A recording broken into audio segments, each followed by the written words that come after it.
Hey there, my name is McAllister, and I love editing, and I love editing efficiently. So here's my tips on how you can edit faster if you're editing for YouTube or just in Adobe Premiere and you want to know some of my tips as an editor of 3 or so years for the YouTube channel Toasty Bros. So tip number 1 is watching at double speed. I believe in the keybind setting, it's called shuttle speed, and you bind it to A&D, and this will allow you to watch your footage at double speed.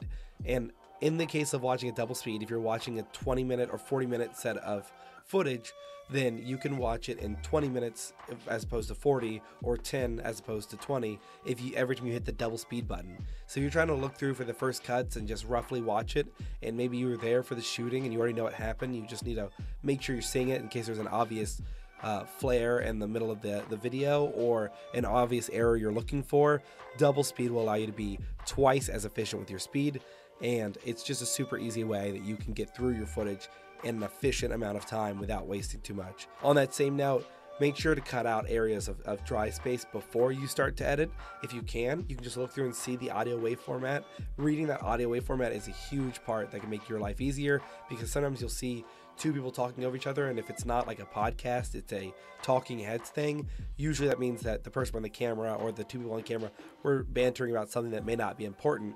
If it is something where they are constantly talking over each other like a podcast, then you will have to watch out for that. But in our case, Matt and Jackson hardly ever talk over each other, so if I see two large spikes of them over top of each other, it's probably they made a joke and they're laughing about something. So you can cut that stuff out before and then rewatch it at double speed to make sure that you got out all the mistakes you thought you did. Recommendation number 2 is that you look for plugins that increase your workflow, specifically ones like transition packs, and the main one is Excalibur. Excalibur is the most useful plugin I have, as it allows me to set up like presets.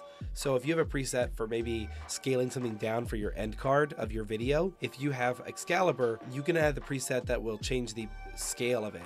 But if you want to change the position and scale, then you might need to use something like Excalibur, because I can do multiple. So I can add position, scale, and drop shadow all in one preset, instead of having to make a preset for each and drag them all on individually. You can use Excalibur to make multiple presets match up together, so that you can call on them with one single keyword. So for me, I use outro position, I use face cam position, or I think it's called face cam all is one of my Excalibur call-ins. And this makes it way easier when you're coming in there to apply a transition. I can just hit control space, zoom, and then I usually can get the zoom blur, hit enter, and I've applied that transition without having to go into the effects tab. That saves me so much time, I can't even believe it. I don't know how you'd operate without it at this point. So I recommend, if you're somebody who edits, look at Excalibur. It's worth your time. It's $75 one time for the entire thing, and what a cool tool to have the name of a legendary sword. And tip number 3 is that you should be hotkeying everything. I have a sheet that I give to everyone here that edits, that if they want to use my key bindings, I have gone through and made it where you should never have to lift your hand off the keyboard and the mouse. You should never have to right click either. For the most part, everything's taken care of. I found in my first few months of editing, if I right clicked, I tried to make that a keybind, especially if I did it more than once a day. Linking and unlinking audio, that's Z. If I want to save, it's just X, no control S, because guess what? I'm doing it all the time. Premiere's a crashy, fickle mistress. You gotta save all the time. Export media, that's B, because I need to get that stuff out all the time.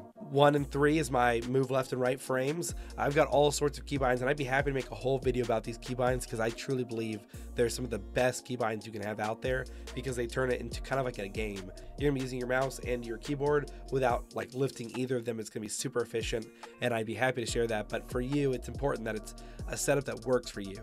If you're doing it often, there are things like, I'm sure if you're a music video editor, you're gonna be pressing different buttons that I'm gonna be pressing, but like, if you can get it keybinded down to keep it all on the left side of your keyboard, remember that you can take Q, and Q can be triple function with Shift Q, Alt Q, and Q itself. So if you can keep it all under your left hand without having to move far, the faster you're gonna get.